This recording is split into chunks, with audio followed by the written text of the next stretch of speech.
창세기 주제별 탐구여행 23번째 여행을 시작하도록 하겠습니다. 오늘은 섬기는 자 요셉이라는 여행 속으로 우리 한번 함께 빠져보도록 하겠습니다. 요셉이라는 사람은 원래부터 섬기는 자로 일생을 살았다고 단적으로 말씀드릴 수가 있습니다.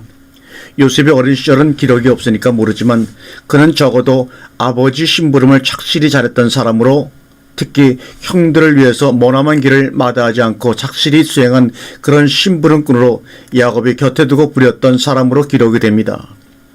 그는 형들에게 미움을 사서 장사꾼들에게 팔려서 애굽으로 간 후로도 당연히 그런 수순을 밟을 수밖에 없었지만, 보디발의 집에 들어가서도 착실한 섬기꾼으로 성실히 일했고, 거기서 다시 오해를 받아서 감옥에 갇혀서도 섬기는 자로 감옥생활을 했었던 그런 자로 기록이 됩니다.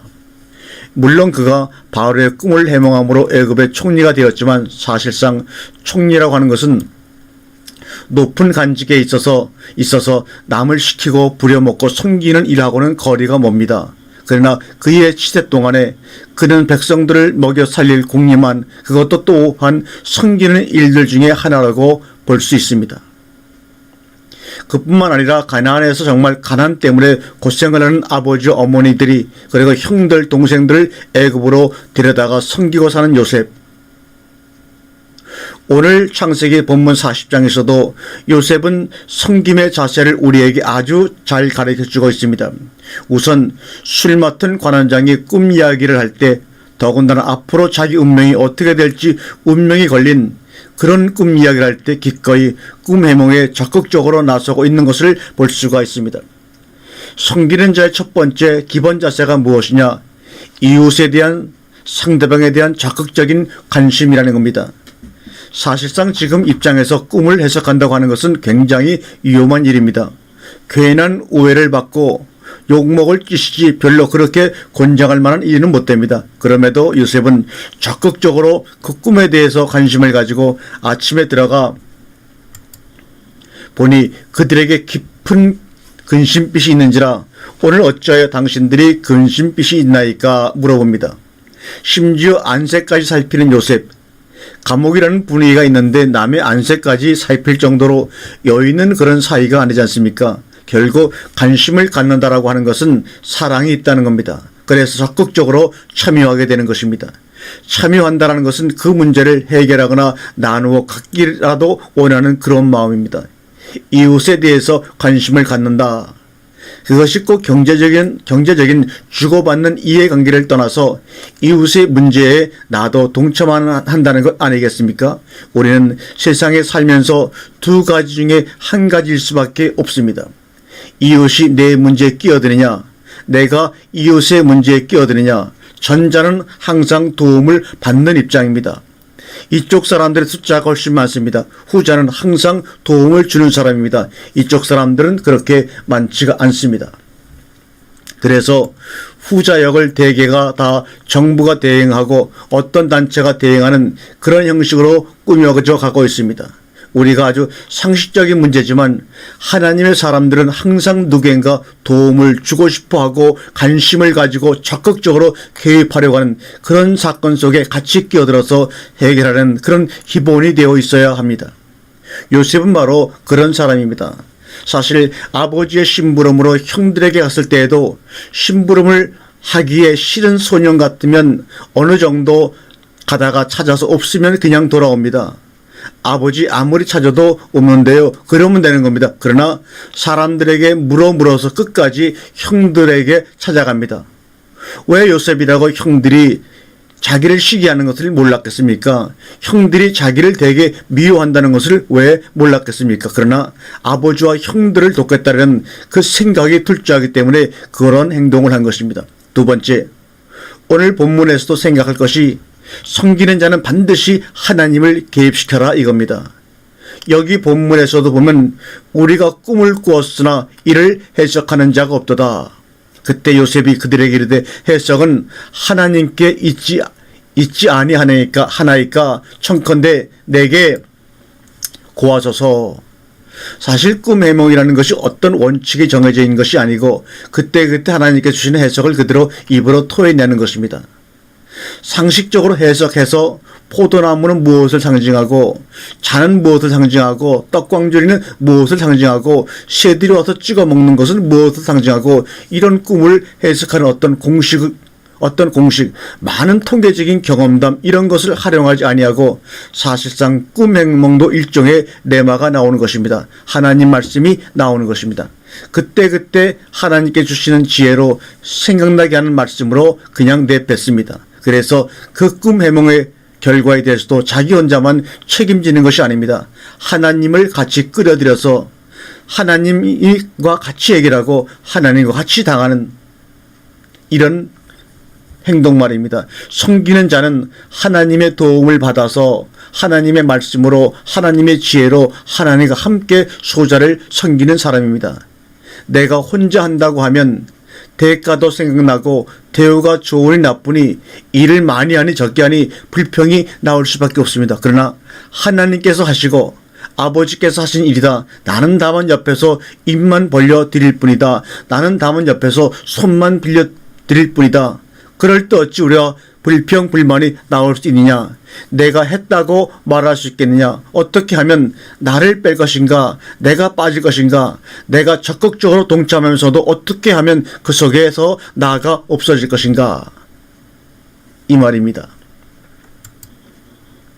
누가복음 18장의 바리새인의 기도를 보십시오. 전부 다 자기가 했습니다. 나는 일주일에 2번 금식하고 구제하고 기도하고 나는 저 세리와 같지 아니하나이다. 말씀으로 하라라고 하는 것이 무엇이냐? 하나님께서 하시게 하라는 겁니다. 그런데 우리가 그렇게 말씀을 듣는데도 사소한 일을 처리할 때는 언제든지 내가 어떻게 해야지 하고 내가 들어간다는 겁니다. 말씀으로 해야겠다는 생각을 안 합니다. 요셉은 철저하게 그 자세가 되어 있다는 겁니다. 하나님께 있지 아니하냐. 오늘 본문 8절을 원문으로 보게 되면 할로 레 엘로임, 할로 레 엘로임, 어찌하여 그러시나이까.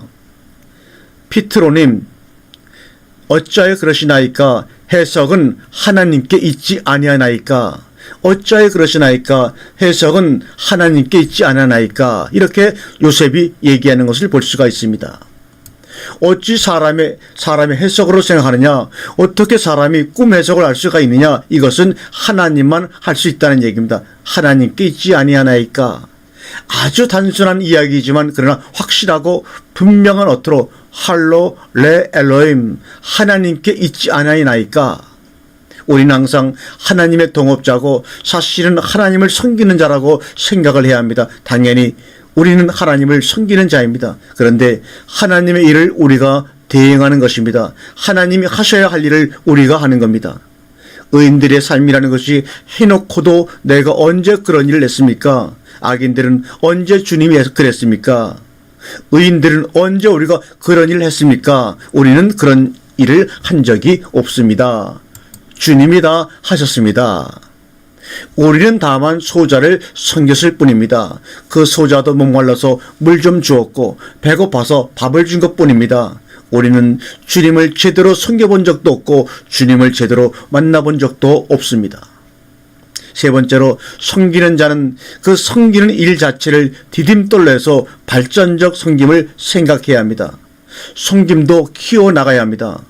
공무원 자리에 있는 사람들이 자기가 맡은 공무의 고난을 가지고 뇌물을 받으라고 자기가 올라가는 것이 아닙니다.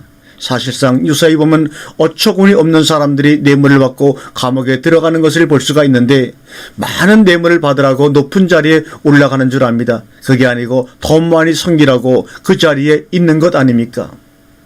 우리가 다른 사람들보다도 조금 잘하고 있습니다. 그런데 그래도 말씀대로 살아보려고 그럽니다. 그런데 여기에 안주하고 여기에 고정시켜서 우리에게 주어진 그 말씀들을 통해서 우리가 어떻게 더 큰 섬김을 섬겨야 할 것이냐. 그래서 어떤 때는 이 상황에서 우리를 건져 주시옵소서라고 해야 합니다.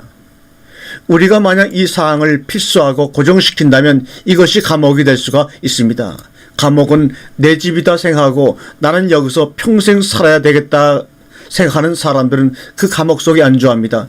어떤 사람들은 나왔다가 세상에 적응하지 못하고 다시 죄를 짓고 다시 들어가지 않습니까? 먹고 살기 힘드니까 변화를 싫어하고 발전을 싫어합니다. 요셉의 마음속에는 끊임없이 장래 비전을 생각하고 나는 여기서 인생을 끝낼 사람이 아니야. 그 술 맡은 관원장에 의해서 2년 후에 드디어 바로의 꿈을 해석하게 됩니다. 그 디딤돌로 발전하는 겁니다. 우리는 모든 것을 발전의 디딤돌로 삼아야 합니다. 기회로 삼아야 합니다. 그래서 그 비전을 이루는 한 단계 한 단계 쌓아가면서 미래를 끌어올리는 것입니다. 우리가 배운 성경 상식을 가지고 누구를 섬길 것이냐? 꼭 성령만 가지고 가서 가르치려고 하지 말고 어떻게 성경적인 삶, 곧 의인의 삶을 흉내라도 내볼 것이냐? 바로 여기에 우리의 관심을 집중해야 될 줄로 믿습니다. 우리는 반드시 그래야 합니다. 먹고 살기 위해서가 아니라 먹고 사는 것은 이제 끝났습니다. 어차피 먹고 사는 문제가 아니라면 어떻게 아름다운 섬김으로 나의 생을 마감할 것이냐, 살아야 할 것이냐. 우리 한번 이 문제를 놓고 기도를 해야 합니다. 나는 히브리 땅에서 끌려온 자요, 여기서도 옥에 갇힐 일을 행치 아니하였나이다. 마지막으로 섬기는 자는 사사로운 감정으로 해서는 안 됩니다. 떡 굽는 자에게 당신은 내일 모레 죽을 것입니다. 참 하기 힘든 얘기를 지금 요셉이 그 관원장에게 하고 있습니다. 그러나 서슴없이 그런 말도 해줄 수 있는 것은 자기 말이 아니라 하나님의 말씀을 대행하고 있기 때문에 할 수가 있는 것입니다. 지금 여기서 귀에 듣기 좋은 말을 한다고 그래서 잠시 동안 위로는 받을지 몰라도 곧 밝혀질 사실이 아닙니까?